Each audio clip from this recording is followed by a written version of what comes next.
Good morning mga kumarites, kadugtong pa nga po ito ng video kahapon at dito ko nga po naisipan ilagay yung aking binili. Bago nga po ako mag-order ay pinasukat ko na talaga kay Jowa kung kasya nga po ito dito. 5 layer nga po sana yung aking o-orderin kaso 4 layer nga lang po yung magiging kasya dito. Kaya ayan, inuumpisahan na nga ni Jowa tanggalin yung mga nakalagay para nga po maipwesto niya na. Bago nga po ako mag-order ng aming mga gamit ay iniisip ko nga muna kung saan ko ilalagay at kung kasya ba. Syempre dahil maliit nga lang po itong aming bahay. Pwede yung mga pansit canton doon sa lagayan nga po ng shelves dahil nilalanggam nga po doon. Yung nakalagay nga po siya sa flip box ay hindi naman siya nilalanggam. Pero magulo nga po silang tingnan at hindi nga po kasya doon sa flip box. Kaya ito naisipan ko na nga lang mag-order ng bagong lagayan. Sobrang tagal ko na rin talaga gusto mag-order nito kumarites pero hindi pa nga po kaya naman talagang pinag-isipan kong mabuti. Pero syempre ayan at dinahilan ko na nga lang talaga na regalo ko sa aking sarili.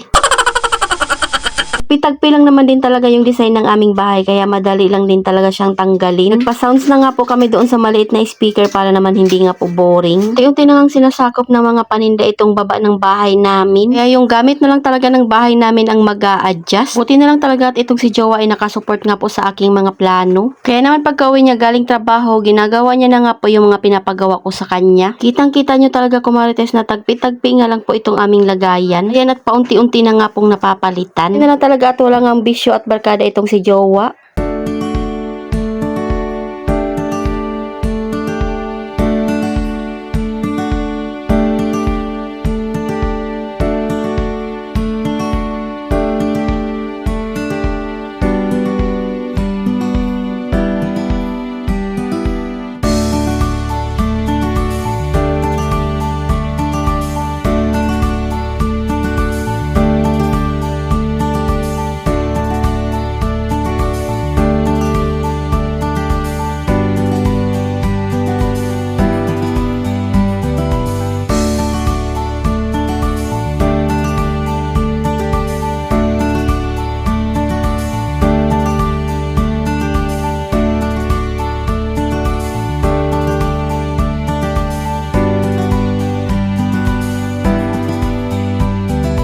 Nung natanggal niya na nga po yung nakadikit dyan, ay nilinisan niya na nga muna bago niya nga po ipesto yung aking binili. Pagkatapos niya nga pong linisan at walisan, ayan at ipepesto niya na nga po yung flip box. Buti na lang talaga at magaan nga lang po ito. Mga nagtatanong nga po kung ano ang sukat nito ay 50 cm nga po ang sukat nito at pinasukat ko na nga po kay Jowa kung kasya nga po siya dito. At kitang-kita nyo naman na kasya nga lang po yung 4 layer dito at kung nag 5 layer na nga po ako matatakpan nga po yung TV. Kaya importante din talaga na nagsusukat muna bago nga po tayo bumili. Kailangan nga daw po balaktarin yung nakatukod dyan para nga po magkasya yung lagayan namin. Dahil kung hindi ay matatakpan nga po yung saksakan. Kaya kailangan ko nga pong hawakan yan sa taas dahil meron nga pong malaking speaker na nakalagay dyan. Baka bumagsak dahil tinatanggal nga ni Jowa yung alalay dyan. Talaga namang nakakangalay kumarites at mabigat nga po yung nakalagay dyan sa taas. Pero dahil ginusto ko nga po ito kaya wala nga po akong choice kung di hawakan. Abay sa laki ba naman ng aking muscle talaga namang kailangan kong kayanin ito. At dahil nangalay na nga po ako kaya sabi ko ako na nga po ang maghanap ng kailangan niyang screw. Habang siya naman nga po ay nakahawak. Nahanap ko na nga po yung kailangan niya ayan at balik na naman nga po tayo sa paghawak dyan. Kitang-kita nyo na nga yung aking braso dyan kumarites na gustong makipaglaban sa digmaan.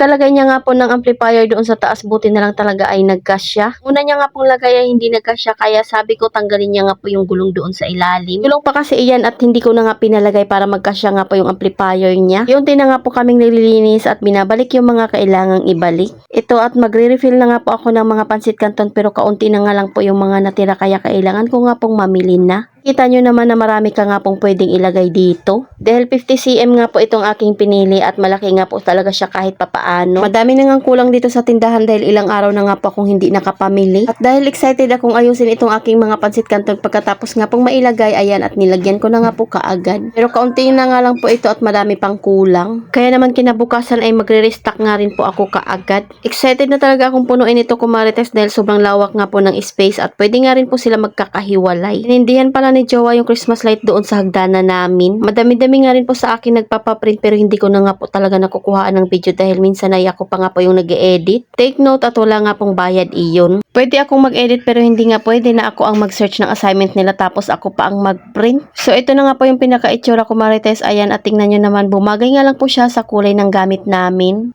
O diba, at napakaayos na naman nga po tingnan nitong aming lagayan. Nakita nyo na nga na marami na nga rin kulang sa ating shelves, pati na nga rin po yung alak. Nakapaglinis na nga rin po ako dyan pero hindi ko na nga pinakita sa inyo at ito na nga po yung pinaka-itsura niya. Pangan nyo nga sa susunod na ating mini vlog ay punuin nga po natin itong ating lagayan. At na nga rin po yung ating shelves dahil marami na nga rin pong kulang doon. Dahil marami pa talaga siyang walang laman. So ayun lang muna, kumarites. Salamat sa panonood. Follow for more. God bless us. At sana i-share nyo na nga rin po itong aking video.